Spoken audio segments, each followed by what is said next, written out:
Shalom, saudara yang dikasihi Tuhan Yesus Kristus. Hari ini kita memasuki salah satu peristiwa paling tragis dalam perjalanan Israel.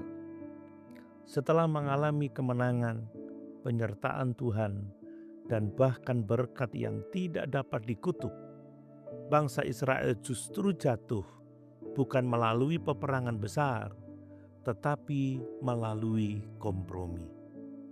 Bilangan pasal 25 ayat 1 dan 2 berkata, ketika Israel tinggal di Sitim, mulailah bangsa itu berzinah dengan perempuan-perempuan Moab. Perempuan-perempuan itu mengajak bangsa itu ke korban sembelihan bagi Allah mereka. Saudara, perhatikan baik-baik. Israel tidak dihancurkan dari luar, mereka jatuh dari dalam. Inilah strategi yang sangat berbahaya. Musuh gagal mengalahkan Israel dengan kutuk, maka ia mencoba menjatuhkan mereka melalui kompromi. Dan ternyata itu berhasil. Saudara, seringkali ancaman terbesar bagi umat Tuhan bukanlah tekanan dari luar, tetapi kompromi di dalam. Gereja mungkin mampu bertahan menghadapi penganiayaan. Orang percaya mungkin tetap kuat menghadapi penderitaan. Tetapi banyak yang jatuh ketika mulai bermain-main dengan dosa, kenikmatan dunia, dan kompromi rohani. Bangsa Israel mulai terlibat dalam percabulan dan penyembahan berhala. Mereka mulai menikmati apa yang Tuhan larang, dan akhirnya hati mereka menjauh dari Tuhan. Inilah pola dosa yang sangat berbahaya. Kompromi kecil yang dibiarkan akan membuka jalan bagi kehancuran rohani yang besar. Akibatnya sangat serius.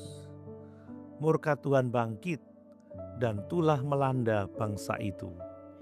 Di tengah situasi itu muncul seorang bernama Pinehas, cucu Harun. Ketika ia melihat dosa yang dilakukan secara terang-terangan di tengah umat, ia bertindak dengan kecemburuan yang kudus bagi Tuhan. Dan karena itu, tulah berhenti.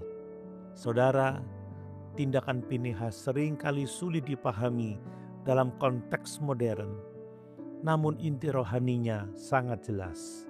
Tuhan menghendaki umatnya serius terhadap kekudusan. Kita hidup di zaman yang menoleransi dosa. Segala sesuatu dianggap biasa, kekudusan dianggap berlebihan, kompromi dianggap normal.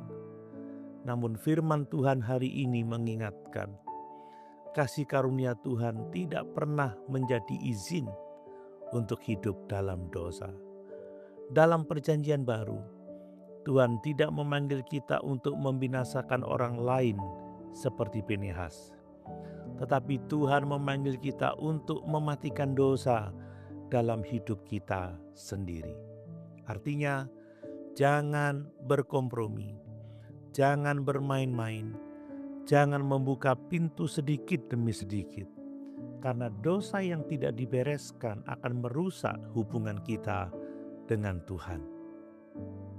Renungan hari ini menegaskan, seringkali kejatuhan rohani tidak dimulai dari penolakan terang-terangan terhadap Tuhan, tetapi dari kompromi kecil yang dibiarkan terus hidup.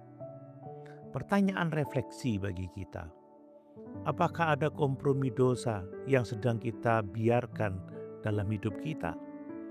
Apakah kita masih memiliki kerinduan untuk hidup kudus di hadapan Tuhan? Mari kita berdoa. Tuhan yang kudus, Engkau memanggil kami untuk hidup berbeda dari dunia ini. Ampuni kami jika kami mulai berkompromi dengan dosa dan membiarkan hati kami menjauh dari-Mu. Berikan kami hati yang mencintai kekudusan dan keberanian untuk menolak setiap kompromi yang tidak berkenan kepadamu. Sucikan hidup kami ya Tuhan, dan jagalah kami tetap setia sampai akhir. Di dalam nama Tuhan Yesus kami berdoa.